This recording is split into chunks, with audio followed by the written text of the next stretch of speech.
1800년대엔 유럽도, 1900년대엔 미국도, 1950년대엔 일본도 이머징 마켓이었습니다. 세상은 늘 변하기에 누군가는 변화의 흐름을 읽어야 합니다. 큰 흐름을 읽는 힘, 미래에셋.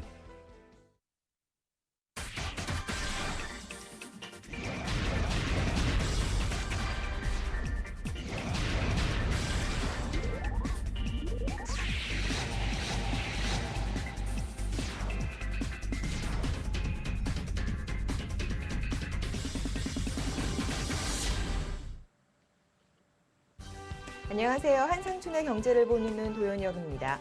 2010년도 이제 얼마 남지 않았습니다. 그래서 오늘은 2010년 한 해 동안의 우리 증시를 결산해보고 2000포인트 시대를 맞이할 수 있을지에 대해서 분석하는 특별한 시간 준비했습니다. 지금 이 자리에는 미래에셋증권 한상춘 전무님 나오셨습니다. 전무님 안녕하세요. 네, 안녕하십니까?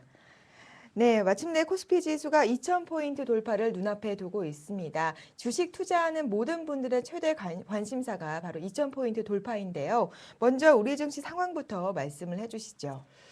네, 아무래도 이제 여러 가지 그 현안 중에서 코스피가 2000선 시대를 다시 열 것이냐. 이번에 열면은 2007년도에 그 2000포인트대가 돌파했으니까 네. 한 3년 이상 기간 동안에 다시 그 재현되는 거겠죠. 그래서 상당 부분만큼은 이 현안이 최대 현안이 되지 않겠나 이렇게 보이는데요.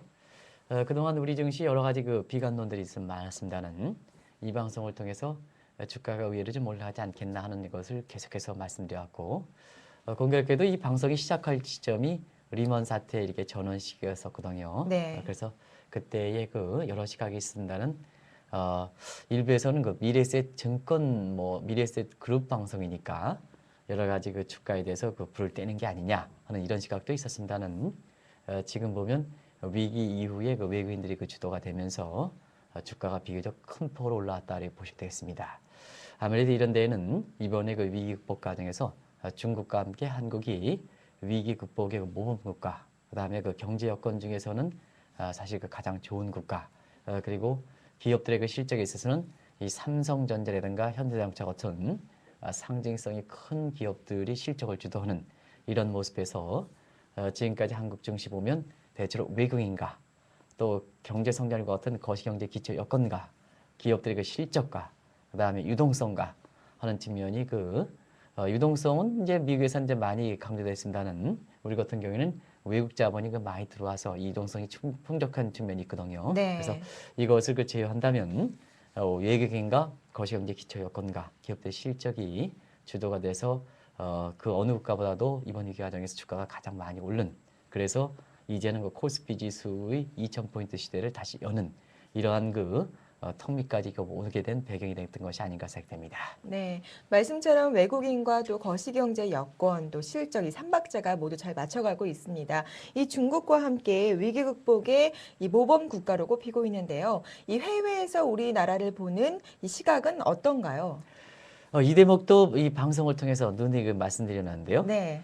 경우에 따라서는 오해를 받을 수 있는 소지도 있었고, 실제로 게시판에 게재된 내용 보면 상당히 한국 경제에 대해서 너무 긍정적으로 얘기하는 게 아니냐 하는 이런 오해도 아마 방송 지금까지 진행 과정에서 오해도 있었던 것은 사실입니다.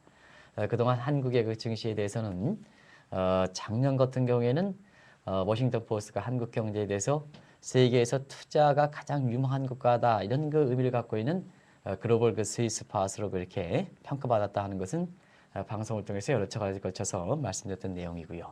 이었던 것이 작년 12월 달 같은 경우에는 위기의 새로운 질서가 형성되는 과정에서 태양만 드리는 국가다의 의미를 갖고 있는 미스터 선샤인 이런 식으로 해서 한국 증시에 대해서 상당히 좋은 평가를 받았고, 이걸 바탕으로 해서 작년에 외국인들이 36조 들어와서 한 78조를 벌어가는 그런 배경이 됐다고 보시면 되겠습니다. 네. 그리고 올해 들어서는 이 한국 경제에 대해서 한 단계 더 뛰어넘어서 올해 1월 달에 스위스 다보스 포럼에서는 한국 경제에 대해서 다이나믹 코리아다. 아마 시청자분께서도 굉장히 오랜만에 들으셨던 용어가 아닌가 생각합니다. 과거 1990년대 초반에 지금은 세계 경제가 브릭스 국가로 주도하고 있습니다는 당시에는 대만과 싱가포르가 홍콩과 함께 아시아 사령이다 해서 한국 경제를 평가할 때 다이나믹 코리아다 이렇게 평가를 했었거든요. 네. 그래서 한 20년 만에 아마 시청자분도 처음 듣는 용어실 것이다 해가지고 말씀드린 적이 있는데요. 이런 그 평가에 이어서 올해 그 4월 달에는 무디스가 한국에 대해서 국가 신용등급을 올렸지 않습니까? 그런 과정에서 외국인들이 한국의 주식을 이끌었던 측면이다 이렇게 보시면 되겠습니다. 네. 특히 최근 같은 경우에는 지금 이제 대체로 그 국제 간 자금 흐름에서 보면 그동안 그 자금 외국인들이 한국에 대해서 자금을 많이 부었던 때가 이 채권 시장이었었거든요. 그러나 지금은 그 채권 시장에 대한 속속 이게 이렇게 다소나마 그 부정적 평가가 이렇게 있으면서 이런 외국인들이 한국 증시에 대해서 더 이목이 가는 이런 쪽의 모습이 되고 있습니다.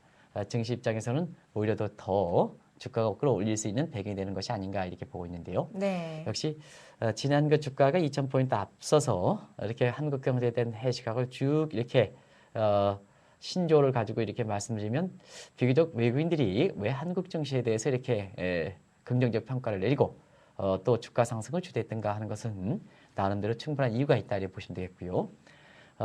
결국은 그러한 긍정적 시각 때문에 여러 가지 국내에서 비관적 시각과 달리 이런 긍정적 시각을 믿고 위기 때 기회다 해서 한국 증시에 대해서 꾸준히 사들였던 이런 외국인들이 지난해 한 78조, 76조 정도, 그다음에 올해 같은 경우에는 50조가 넘는 이러한 그 투자 수익을 남기면서 한국 증시를 이렇게 투자하는 거 아닌가 이렇게 보고 있습니다. 네, 이 다이나믹 코리아라는 말도 오랜만에 다시 듣게 그렇습니다. 되고요. 또 이 세계에서 유망한 투자 국가라는 말도 듣고 있습니다. 이만큼 우리 증시가 조금 더 탄탄해지는 게 아닌가 하는 생각을 하는데요. 조금 전에 미국계 자금을 비롯해서 외국인의 자금이 계속해서 유입되고 있다 이런 말씀하셨잖아요. 네네. 그 이유에 대해서 조금 더 구체적으로 설명을 해주세요. 지금 이제 전체적으로 보면은 미국뿐만 아니라 전 세계 증시에서 그동안 그 자금 유입처로서 이렇게 각광받던 채권분의 자금이 이탈하는 현상이 나타나고 있습니다. 네. 대표적으로 보면 시청자분께서 경제 식견이 상당히 높으신 분, 또 발빠르게 정보를 갖고 계신 분은 지난주에 미국의 채권 시장에서 어떠한 현상이 발생이 됐을까 하는 것을 잘 아실 거로 이렇게 봅니다. 네. 이게 이제 주간 방송이기 때문에 주중에 이렇게 큰 뉴스가 나오면 이렇게 뒤늦게 이렇게 말씀드리는 측면에서 좀 죄송스럽다 하는 것을 말씀드리는데요. 지난주 그 주중에 미국의 그 감세안이 이렇게 고위층에 대한 그 감세안, 고소득층에 대한 감세안이 연장하기로 합의함에 따라서 미국의 채권 시장이 크게 요동쳤습니다. 네. 미국의 그 10년 만기 국채 수익률이 한 2.8% 정도로 계속해서 움직여 왔는데요. 이틀 만에 3.1%, 2%, 그 다음에 지난 주말에는 3.32%까지 수익률이 올라가고 있습니다. 이것은 무슨 얘기냐면 시청자 여러분, 채권의 수익과 채권 가격과는 반비례 관계가 있다는 것은 잘 아실 겁니다. 그래서 불과 2, 3일 만에 채권 가격이 폭락하는 거의 그 20% 정도 폭락하는 이런 양상을 보였었는데요. 네. 그럼에 따라서 미국 같은 경우에는 미국 내 그 자금이 채권에서 증시로 이탈되는 자금이 상당히 많습니다.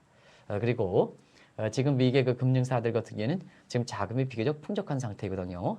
더더구나 양적 완화 정책을 추진하는 관계에서 미국의 그 자금이 풍족한 상태이기 때문에 미국 자체적으로 보면 증시로 그 자금이 몰려가는 것과 함께 과연 이 미국의 금융사들이 많은 자금, 이 자금 가지고 어디에 투자할까 하는 측면에서 보면 월가에서 흡수하는 것 이상으로 한국이라든가 이런 아시아 신흥국에 다시 자금을 그 투입할 수밖에 없는 이런 상태거든요. 그런 상태에서 한국도 금리가 좀 인상하고 또 물가 상승에 대한 우려가 있기 때문에 그동안 한국의 그 국내 금융시장에서는 채권 쪽에 자금이 많이 유입되는 이런 측면이 있었는데요. 이 부분이 미국의 채권 시장 붕괴 우려 이런 것과 맞물려서 한국은 증시 쪽으로 네. 미국의 달러의 자금이 들어오고 있다. 이런 것이 최근에 국내 그 증시를 좀 밝게 하는 요인이다 이렇게 볼 수 있습니다. 네, 지난주에 이렇게 미국의 채권 가격이 폭락세를 기록을 했는데요. 이에 따라서 중국의 차이나머니가 한국 주가를 더욱더 끌어올릴 것이다. 이런 시각도 있습니다. 네, 이 부분은 어떻게 봐야 할까요? 네, 시청자 여러분이라든가 투자자 여러분께서는 지금 도인영 앵커가 지적해 주신 그 내용을 당분간 증시 현황에서 보면 주목해서 바라볼 사항이다 하는 것을 반드시 좀 말씀드리고 싶습니다. 네. 왜 그러냐면 지금 미국의 그 채권 가격의 폭락함에 따라서 세계에서 가장 큰 피해 국가는 어디일까? 하는 각도에서 보면 사실 그동안 그 중국이 미국 국채에 대해서 최대 투자국이다 하는 것은 그렇죠. 잘 아실 거로 이렇게 보지 예. 않습니까? 그럼에 따라서 미국의 채권 수익률이 올라가고 채권 가격이 폭락하는 과정에서 지금 가장 피해를 받는 국가가 중국입니다. 그래서 지금 중국 같은 경우에는 미국의 국채 시장을 대신해서 미국의 중국의 안정적인 외화 자산을 좀 이렇게 관리할 수 있는 곳이 어딜까 하는 각도에서 미 국채의 대한투자처를 지금 고심하는 상황이거든요. 더더구나 지난 주말에 중국에서 내년도의 경제정책 방향을 결정하는 중앙경제공작대회가 열렸습니다.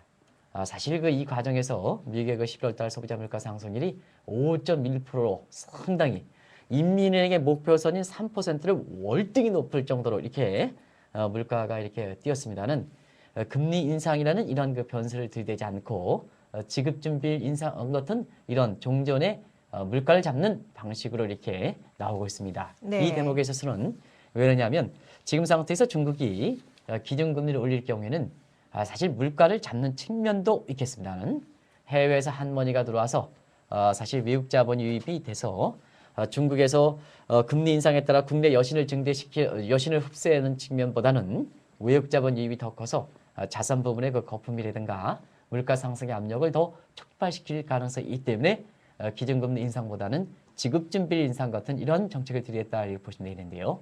결과적으로 보면 지금 결과적으로 보면 중국 정부 입장에서는 외국 자본이 많이 들어오고 또 무역 수지 흑자가 증가함에 따라서 늘어나는 유동성 부분을 결국은 정책적으로 위안화 평가 절상이라든가 이런 쪽으로 이렇게 전폭적으로 수용할 수 없기 때문에 중국 국민들의 해외 투자를 적극적으로 늘리고 있습니다.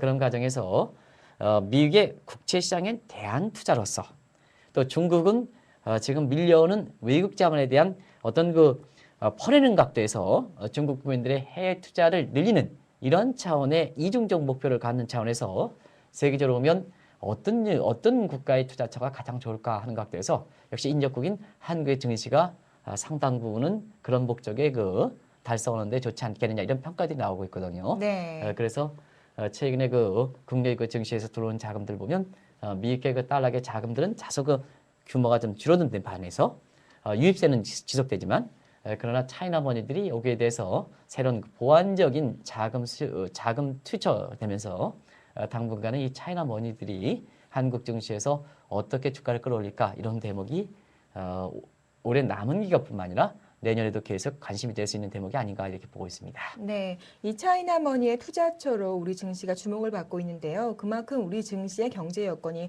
호전되고 있는 것 같습니다. 닉네임 파란님께서 질문을 올려주셨는데요. 코스피 지수가 2000선을 돌파할 수 있을지 우리 경제의 전반적인 경제 상황에 대해서 궁금해하고 계십니다. 우리 경제 여건은 어떤지와 함께 조금 더 구체적인 설명 부탁드릴게요. 아무래도 이제 외국의 시각이 이렇게 좋긴 합니다는 네. 그 이면에 있어서는 지금 말씀하신 대로 한국 경제 여건이 그만큼 뒷받침하기 때문에 그렇다는 것을 말씀드리는데요. 네. 그러면 어떤 분은 이렇게 말씀하십니다. 올해 우리나라의 성장률 지금 이제 4분기의 성장률이 추계가 되긴 하겠습니다는 대체로 지금과 같은 이런 모습 볼 때는 한 당초의 예상보다도 월등히 높아서 한 6에서 6.2% 정도 이렇게 기록할 거로 보이는데요. 연초에 우리 경제에 대해서 주요 예측기관들이 전망 보면 KDI 한국개발연구원이 5.5% 가장 낙관적으로 봤고요. 네. 우리 정부가 한 5% 봤고 또 민간 연구소에서는 대체로 4.5, 4.6%, 또 일부에서는 4.2, 4.3% 정도로 본 거거든요. 그러면 4.2, 4.3%본 민간 연구소에 비해서는 월등히 2%포인트 정도 높았습니다. 그만큼 이제 올해의 경제 여건이 굉장히 좋다 이렇게 이제 보시면 되겠는데요. 그러면 내년에는 어떻게 될 것이냐 한 측에서 보면 네. 내년도에는 우리 경제 성장률을 4%대 초반을 보고 있습니다. 그러면 시청자 여러분께서는 올해 6%에서 내년에 4%대로 돌아된다면 증시 입장에서는 사실 악재가 되지 않겠나 이렇게 보고 있는데요. 사실 그렇지는 않습니다. 왜냐하면 항상 성장률이 떨어지는 것이 나쁜 것은 아니다. 다만 성장이 떨어지더라도 경제 주체들, 투자자들이 불안감을 느끼지 않을 정도 연착륙만 가능하면 괜찮다 하는 것을 말씀드리려고 하는데요. 지금 우리나라의 잠재 성장률 수준이 4% 내인 점을 감안해 볼 때 내년도의 성장률 4.2, 4.3%는 연착륙이 가능한 수준이다 하는 각도에서 주가 상승에는 그렇게 큰 부담이 없는 성장률 수준이다 하는 것을 말씀드리고요. 네. 또 한 가지 경제 기초 효과를 얘기할 때 기업들에게 실적 얘기하면 내년도는 전체적인 수익률은 좀 줄어들 것으로 관련된 기관들이 보고 있습니다. 다만 이렇게 실적이 전체적으로 좀 둔화된다 하더라도 상징성이 큰 기업들의 실적은 어떻게 될 건가 하는 것이 이제 중요한데요. 네. 지금 우리나라의 그 삼성전자라든가 현대자동차 같은 이러한 그 기업들은 세계에서 그 패권을 다투는 이러한 그 글로벌 기업으로 확실히 성장한 상태거든요. 그런 각도에서 보면 이러한 그 기업을 중심으로 해서 실적이 좀 개선된다면 그렇게 불리할 것이 없지 않느냐 이렇게 보고 있습니다. 네. 이렇게 하고 들어오면 이러한 그 경제 실적인 측면이라든가 그다음에 겨우시 경제 측면에서 좋은 여건이 받쳐주다 보니까 이렇게 그 주가가 좋은 흐름이 전개되고 내년도에도 외국 증권사들이라든가 한국 주가를 바라보는 시각이 비교적 밝다 하는 것을 말씀드리고 싶습니다. 네, 뭐 아무쪼록 이렇게 우호적인 환경 속에서 우리 증시 장밋빛 전망들이 계속해서 나오고 있는데요. 아이디 스파이더맨님께서 이런 말씀을 또 해주셨습니다. 2007년도에 2,000포인트를 넘고 바로 하락세를 보였는데 이번에도 역시 2,000포인트를 넘고 하락세로 돌아서는 것이 아닐까요? 라는 우려를 표시를 해주셨거든요. 전무님께서는 이 부분에 대해서 어떻게 생각하세요? 주가는 누구든 예상을 못합니다는 네. 역시 기초요건적인 측면에서 당시의 상황과 지금의 상황과 좀 비교해서 말씀드릴 필요가 있는데요. 일단은 당시 같은 경우에는 세계경제 성장률적인 측면에서 보면 당시의 그 세계경제 경기 사이클을 본다면 거의 그 경기의 그 정점에 도달하는 상황입니다. 네. 지금은 일부 신흥국 같은 경우에는 경기의 그 정점을 지나서 내년도에는 성장률이 둔화가 될 거렇게 봅니다는 미국이라든가 이런 선진국 같은 경우는 여전히 그 경비가 그동안 더블딥이냐 서우트 패치냐는 논란이 상당히 이렇게 심했고 이 방송을 통해서도 지금은 더블딥보다는 서우트 패치다. 그래서 회복 국면속에 나타나는 일시적인 경기 둔화다 하는 것을 말씀드렸는데요. 지금 상태에서 보면 그런 서우트 패치가 정확했던 것 같아요. 네. 왜냐하면 일부에서 시각하는 것은 더블딥 한다면 더블딥은 경기 회복되다가 다시 침체되는 거 아니겠습니까? 그렇죠. 그러면 지금의 시청자 여러분께서 올해 하반기에 일부 비관론자들이 얘기했던 더블딥 이런 시각은 분명히 지금 잘못돼 있다 하는 것이 지금 판명되는 상황이거든요. 그런 각도에서 보면 세계 경제 사이클이 그때보다는 좀 증시 흐름에 좀 더 좋은 쪽의 모습이다. 다시 말하면 회복 과정 중에 놓여 있다 하는 것이 그때와 지금과의 그 비교되는 모습이다라고 보시면 되겠고요. 또 한 가지는 당시의 그 자산 부분의 거품에 있어서는 2000년대 초반에 저금리 정책이 지속되는 과정에서 부동산이라든가 이런 부분에 거품이 많이 발생된 측면이었었고 그때 제가 미국의 월가 특파원에 있었을 때 이미 그런 부분에 대해서는 분기 우려가 많이 제기됐던 상황이거든요. 그러나 그때에 비해서는 지금은 한국 주가만 하더라도 PER이 한 9.5 정도로 해서 당시 PER이 13, 14배보다는 월등히 낮습니다. 이 PER이 낮다는 것은 뭐 우리 시청자분 잘 아시겠지만 그만큼 한국 증시의 거품 정도가 적다는 얘기고 네. 그만큼 저평가됐다는 얘기죠. 그래서 일단 그 자산 부분의 거품적인 측면에서도 상당 부분 이렇게 좀 낮는 것이 아닌가 이렇게 보고 있습니다. 그리고 당시에는 세계 경제 입장에서 보면 또 우리 경제 입장에서 보면 주력 산업에 있어서 대부분 다 수학 체감의 원칙이 적용되는 그래서 이러한 그 거품에 대해서 완충시킬 수 있는 이러한 그 능력이 비교적 적은 이런 산업이 주력이 되었습니다는 지금의 세계 경제 주력 산업들 같은 경우는 대부분 다 모바일과 같은 또 융합 통합과 같은 이런 기술은 네트워크만 까면 깔수록 생산성이 증대되는 수학 체증의 법칙이 적용되기 때문에 다른 한 측면에서는 고용이 없는 성장이라는 일반적인 이런 추세를 더 심화시킬 수 있습니다는 그러나 고성장하는 측면에서는 물가가 좀 낮은 상태에서 성장이 치고 올라가는 이런 그 골드락스 증시라든가 이런 가능성을 더 심화시킬 수 있는 이런 측면의 좋은 주력 산업의 변화가 있는 상태거든요. 네. 그런 각도에서는 지금 단기에 세계적으로 보면 유동성을 환수하는 이런 출구 전략이라든가 그 다음에 그 금리 인상과 같은 이런 급격한 이런 유동성을 환수하는 조치가 없다면 당시의 상황과는 분명히 좀 다르지 않느냐. 그래서 2000포인트 그 진입하더라도 그때와 맞비교해서 일부에서 좀 주가가 떨어질 것이다 하는 이런 시각보다는 물론 이제 리스크 요인을 나중에 말씀드리겠습니다는 리스크는 있습니다. 그러나 그때와 비교하는 시각은 좀 상당 부분 다른 시각이다 하는 것을 말씀드리고요. 네. 그다음에 최근에 그렇습니다. 뭐든지 주가라는 것은 과거에는 진짜 참고가 될 부분입니다. 왜냐하면 지금은 라이프 사이클이 상당히 짧아졌기 때문에 2007년대 2000포인트와 지금의 2000포인트는 성격이 완전히 다릅니다. 네. 성격입니다. 그래서 지금은 그 위기의 새로운 패러다임이 형성하는 과정에서 2000포인트가 만약에 돌파할 경우에는 의미는 똑같은 코스피 지수와도 그 내용에 포함되어 있는 의미는 상당히 다르기 때문에 우리가 다른 시각에서 볼 필요가 있다는 것을 말씀드립니다. 네, 지금과 2007년도를 비교하기에는 지금 시장이 오히려 더 나아진 부분도 많고 또 충격을 이겨낼 수 있는 힘을 시장이 키워놓은 것 같습니다. 왜 위기를 거치면요. 네, 위기를 거치면 위기 직전의 2000포인트와 위기를 거치면서 후의 2000포인트는 달라진 측면이 있습니다. 네. 왜냐하면 위기를 거치면서 위기 이전에 2000포인트 만들었던 여러 가지 부작용적인 측면, 그 다음에 사실 경제 주체들이 대응하지 못한 측면에서 위기를 발생했으니까 이 지난 3년 동안 그러한 부분을 개선시키기 위해서 노력해온 거 아니겠습니까? 네. 그러면 지금의 2000포인트는 앞서 말씀드린 같이 거시경제 여건이라든가 산업이라든가 이런 측면뿐만 아니라 여러 가지 시스템적인 측면에서 많은 부분은 개선된 상태에서 2000포인트다. 그래서 똑같이 2000포인트를 똑같은 각도에서 이 일부 증권사 페이퍼라든가 이렇게 여러 가지 매스컴에서는 같이 비교하는 시각이 있는데요. 이 점 내 의미는 상당히 다르다 하는 것을 다시 한번 좀 말씀드리고 싶습니다. 네, 2000포인트에 대한 의미도 달라졌고 또 면역력이 강화된 이 시장이라고 말할 수 있습니다. 자, 이제 시장에 대한 전망이 좀 좋게 나오고 있으니까요. 이 투자자들의 입장에서는 어디에 투자할지로 눈길이 다시 돌아가고 있습니다. 참 이 내년 글로벌 증시에서 가장 수익이 많이 날 수 있는 투자 후보지 어디로 꼽으세요? 아무래도 이제 가장 관심이 될 수 있는 대목이다 이렇게 보여지는데요. 네. 역시 그 부분적인 사항에 대해서 좀 이렇게 기준을 나눠서 좀 말씀드리겠습니다. 일단 내년도에 그 시장별을 볼 때 이 시장이라는 것은 재테크가 예적금도 있을 거고 채권도 있을 거고 부동산도 있을 거고 여러 가지 상품 시장에 이렇게 있을 거로 이렇게 보이는데요. 네. 내년에는 역시 시장별로 보면 증시가 여전히 유망하다. 누누이 말씀드려 옵니다는 네. 내년에도 증시는 가장 유망하다는 걸 말씀드리고요.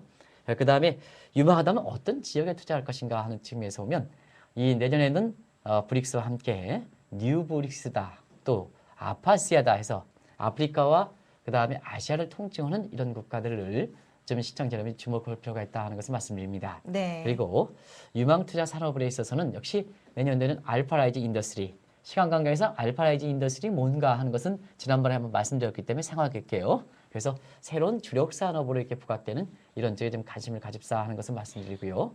그다음에 산업에 의해서 어떤 주식을 투자할 것이냐 하는 개별 주식에 있어서는 역시 두 가지 측면. 기업의 전체적인 목표에서 단순한 이익뿐만 아니라 사회적 가치를 주자는 그래서 고객과 시청자분과 저와 함께 어떻게 보면 그 기업이 20년, 30년 동안 이렇게 같이 갈 수 있는 지속 가능한 경영 여건. 예를 들어서 나눔과 기부 같은 단순한 이익보다는 나눔과 기부 같은 이런 사회적 가치를 주해서 20년, 30년 같이 갈 수 있는 이런 그 기업이라든가 아니면은 지금은 동영상 시대 아니겠습니까? 그래서 동영 시대에 있어서는 이 최고 경영자가 어떤 사람이냐 하는 각도의 주가 결정에 굉장히 중요한 요인인데요. 뒷전에 물러나 있는 사람보다는 도현의 것처럼 동영상 시대에 이렇게 잘 맞는 말 잘하고 그다음에 얼굴이 잘생긴 이런 그 신원섭환 같은 이런 그 말 잘하고 그다음에 아주 그 그냥 잘생긴 이런 CEO일수록 동영상 시대에 맞기 때문에 이런 사람이 CEO가 하고 있는 기업들이 주가가 뜰 것이다 이렇게 보시면 되겠습니다. 또 한 가지 각도에서는 내년도에는 인기주 주저주와 관계없이 굉장히 플럭처에이션이 심한 상태에서 오면 역시 이럴 때에는 매월 일정 금액씩 넣는 정기식 상품이라든가 또 지수에 연동해가는 인덱스 상품 같은 것이 오히려 개별 주식을 샀다 팔다 하는 이런 것보다는 올해도 사실 정기펀드 같은 것이 가장 높은 수익이 그렇겠지 않습니까? 네. 그래서 올해도 변동성이 강했던 장사다 하는 것은 아마 시청자 여러분이 잘 아실 거로 보이는데요. 내년에도 상품별로 보면은 이런 정식 상품이라든가 인덱스 펀드 같은 이런 것이 유망하지 않겠나 이렇게 보고 있습니다. 네, 상품별로 보면은 적립식 펀드나 인덱스 상품을 추천을 해주셨는데요. 앞서서 잠시 후에 리스크에 대해서 말씀을 해주신다라고 말씀하셨잖아요. 네네. 닉네임 버들맨 투님께서 이런 말씀도 해주셨어요. 내년 세계 경제는 기업 실적보다는 국가의 재정 위기나 또 인플레이션 우려에 따라서 좌우되지 않을까요? 이 세계 경제가 워낙 단일 경제 체제처럼 움직이고 있기 때문에 우리 경제 상황이 좋더라도 이 외부의 영향을 많이 받을 것 같은데 혹시 이러한 리스크 요인은 없을까요? 라는 질문을 올려주셨어요. 네. 네. 사실 이 방송을 통해서 한 3개월 전서부터 증시가 그 뒤늦게 낙관론이 얘기할 때 증시는 유망하다. 그러나 너무 뒤늦은 낙관론에 영업하지 마십시오 하는 것을 계속해서 말씀드리면서 네. 증시라는 것은 좋을 때도 있고 나쁠 때도 있고 그래서 좋을 때도 나쁠 때도 정부가 리스크가 생각합니다. 리스크가 발생합니다. 이렇게 각도에서 제가 그런 말씀을 드렸죠. 지금 상태에서 주가가 가장 유망하지만 200포인트, 300포인트 올라가면 지금 베이스 자체가 2000포인트 눈앞에 두고 있기 때문에 과거에는 890, 1000일 때는 200포인트 올라가면 20%가 넘는 수익률을 기록합니다는 지금은 10%뿐이 안 됩니다. 그래서 일단은 그 증시가 유망하더라도 기대 수준을 낮추시기 바랍니다 하는 것을 말씀드리고요. 네. 또 한 가지는 이 주가가 이렇게 좋은 측면과 함께 여러 가지 리스크가 발생하다 보니까 이 리스크에도 대비하는 것이 두 가지 각도에서 좋습니다. 왜냐하면 그동안 주가가 많이 올라간 거에 따라서 번 수익도 좀 이렇게 보존을 해야 되고 지켜야 되고 그다음에 지금은 유동성 장세 측면에서 주가가 올라간 측면이기 때문에 경우에 따라서는 예기치 못한 리스크가 있을 때는 어느 날 갑자기 푹 떨어지는 경우도 있거든요. 네. 이런 것을 좀 대비하는 차원에서 수익과 안정을 동시에 생각하는 이런 투자 전략을 계속해서 강구해 오셨는데요. 말씀드렸는데요. 아마 지금 질문해 주신 분도 그런 측면에서 이 입장을 같이 하시는 게 아닌가 생각합니다.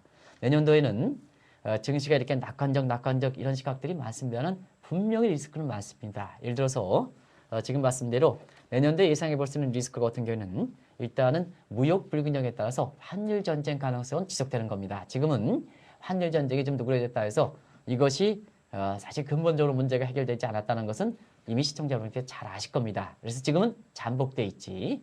위기의 가장 큰 이런 그 문제가 글로벌 불균형이라면 이건 언젠가는 환율 전쟁으로 다시 나온다 하는 것을 말씀드리고요.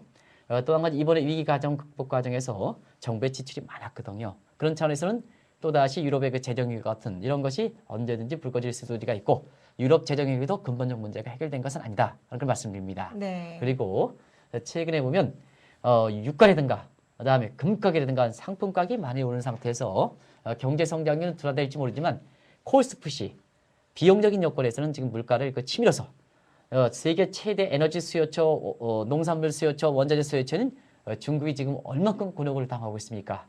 지금 중국 경제 성장률 한 달째 내는데도 불구하고 소비자 물가가 11월 달에 5.1%, 네. 인민은행이 목표에서는 이런 3%보다는 2%포인트 이상 아주 큰 인플레 갭이 이렇게 발생하면서 지금 어떻게 대처할 것인가 하는 정책적으로 곤혹을 이렇게 되는 상태거든요. 네. 이러한 문제라든가 또 내년도 같은 경우에는 여러 가지 그 차이나 리스크와 관련된 부분이 지속될 소지가 있다든가 또 우리 같은 경우에는 북한의 그 도발 같은 이런 지정학적 리스크라든가 이런 부분이 계속해서 발생할 소지가 있기 때문에 그동안 누차에 걸쳐서 주가는 계속해서 유망하지만 반드시 리스크에 대해서 염두에 달라 하는 것을 말씀드리는데요. 한 가지 이 리스크에 대해서 우리가 이제 그동안 리스크에 대해서 연평도 포격 사건이라든가 이런 거 얘기할 때 결과적으로 이런 리스크가 발생했을 때는 최대 피해자는 누가 되느냐 하는 각도에서 보면 그러한 리스크가 발생했을 때 리스크에 영합되는 사람, 쓸데없는 정보에 영합되는 사람이 그동안 보면 가장 피해자가 된다. 이 영합한다는 것은 리스크가 발생했을 때 자기만 살겠다고 주식을 내던지는 사람, 이런 사람이 바로 이런 인포데믹 현상과 리스크 데믹 현상인데요. 이런 사람들이 대부분 다 올해 이렇게 유럽의 상반기 유럽의 재정위기, 그다음에 하반기 유럽의 재정위기 2차, 그다음에 북한의 연평도 포격 사건 같은, 그다음에 천안함 사건 같은 이런 사건이 터졌을 때 결과적으로 그때 당시에 화들짝 놀라서 주식을 던진 사람이 가장 최대 피해자가 됐다는 것은 아마 올해 한 해 증시를 결산하면서 시청자 여러분이 잘 아실 거로 보는데요. 네. 결국 리스크는 계속됩니다. 그것 반드시 염두에 됩니다. 그러나 이런 리스크가 이 추세 자체를 꺾여 놓는 거냐. 이게 이제 하이 리스크. 그 다음에 변동성만 확대시키느냐. 미들 리스크. 그 다음에 그냥 스쳐가는 리스크냐 하는 것에서 로우 리스크 이렇게 구별하는데요. 대체로 내년도에도 올해 연초 마찬가지로 올해는 연초에는 7대 리스크에 대해서 말씀드렸습니다만 내년에는 경우에 따라서 리스크 종류별로는 더 많이 나타날 수가 있습니다. 그래서 내년도에 예상되는 리스크 같은 경우에는 대부분 다 추세 자체를 꺾어놓는 하이 리스크보다는 위기 극복 과정에서 나타날 수 있는, 그래서 이것을 극복하면 결국 위기 극복 정도가 한 단계 더 뛰어오른 이런 위기 극복 중에 나타나는 리스크이기 때문에 대부분 다 미들 리스크의 성격이 강하다. 그래서 올해 마찬가지로 내년도 변동성이 확대가는 것은 충분히 대비할 필요가 있다 하는 것을 말씀드립니다. 네. 그래서 내년도 증시는 유망하지만 항상 수익과 안정을 동시에 겸해달라.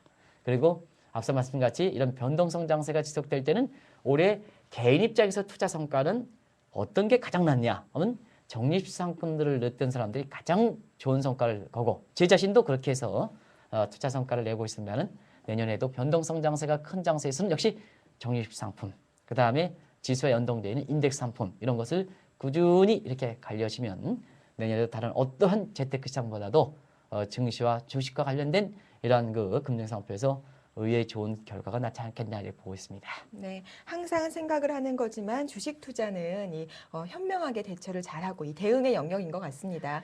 네, 이제 주식은 그렇습니다. 주식은 항상 말씀드리면 그때그때 이렇게 보다는 기본에 충실해서 긴 안목을 갖고 투자하면 가장 그게 최후의 승자가 된다는 것을 말씀드립니다. 네, 이제 마지막 질문 드릴게요. 시청자분께서 질문을 올려주셨는데요. 아이디 빼빼로님께서 2012년에 미국의 대통령 선거가 있는데 이 영향으로 내년에 미국의 정치 상황이 불안정할 것 같습니다. 아무래도 증시에는 나쁜 영향을 주지 않을까요? 라는 질문을 올려주셨어요. 전무님께서 말씀을 해주시죠. 보통 미국의 대선은 저희들이 미국에서 이렇게 활동할 때 보면 사실 그 전년도에는 미국 증시가 좋게 나타나는 것이 일반적 모습입니다. 더더구나 내년도 같은 경우는 그런 예상을 해볼 수가 있겠죠. 지금 이제 질문해 주신 것처럼 오바마 대통령 정부가 사실 그 11월 2일 중간선거에서 이렇게 패배를 함에 따라서 2012년 과연 그 민주당 정부가 정권 연장할 수 있겠느냐 하는 측면에서 의문이 들고 또 한 가지는 의회의 그 정책 결정권에서 다수당이 공화당을 그 차지함에 따라서 과연 그 정책적으로 버냉키든 그다음에 오바마 행정부의 추진한 정책이 브레이크를 걸리지 않겠느냐 하는 네. 이런 시각인데요. 사실 경제적 측면만 제외하고 정책 측면에서 그렇게 문의했기 때문에 제가 말씀드릴게요. 일단은 미국은 선거 비용을 많이 치르는 국가입니다. 그래서 선거 비용을 많이 치르는 국가이기 때문에 선거 과정 직전 연도에는 대부분 다 이렇게 지출 증대 측면에서 증시가 더 좋은 흐름이 전개됐다 하는 것을 말씀드리고요. 또 한 가지는 오바마 행정부가 지지도가 낮아서 2012년 공화당 정부 쪽으로 넘어간다면 증시 악재일까 호재일까 하는 것을 좀 말씀드리면 네. 다 요인이 있습니다는 전통적으로 공화당은 월가 증시 정책이고 친증시 정책을 취하고 있습니다. 그런 측면에서 보면 오히려 그 민주당 정부보다는 공화당 정부가 좀 득세하면 득세할수록 월가 입장에서는 환영하지 않겠느냐. 왜냐하면 11월 1일 중간선거에서 공화당이 득세함에 따라서 미국의 그 민주당 정부가 아주 월가를 강하게 진입하려고 했던 금융개혁법에 대해서 상당 부분 이렇게 반기를 들면서 월가에서 환영하는 분위기였고 네. 11월 1일 중간선거가 끝나고 난 이후에 저희들도 결산을 해드렸습니다는 오히려 그 미국의 증시는 그때부터 좀 올라가지 않습니까? 그죠? 물론 다른 측면이 있습니다는 그런 측면이기 때문에 반드시 2012년 이렇게 대선을 앞두고 민주당에서 공화당으로 넘어가는 가능성이 높다 하더라도 증시적 측면에서는 사실 그렇게 나쁜 국면은 되지는 않을 거로 이렇게 보고 있습니다. 네. 중요한 것은 경제 여건이 어떻게 받쳐주느냐 이게 이제 가장 중요하지 않나 이렇게 보고 있습니다. 네, 알겠습니다. 오늘 한상춘의 경제를 보는 눈에서는요, 코스피 지수 2000포인트 시대에 대한 말씀 나눠봤습니다. 지금 시장이 시작을 했는데요. 일단 6포인트 정도 상승세로 출발을 하고 있네요. 지금까지 미래에셋증권 한상춘 전무님과 함께했습니다. 감사합니다. 네, 고맙습니다. 네, 오늘 준비한 내용은 여기까지입니다. 이번 주도 행복하게 보내시고요. 저는 다음 주 이 시간에 찾아뵙겠습니다. 함께해 주셔서 감사합니다.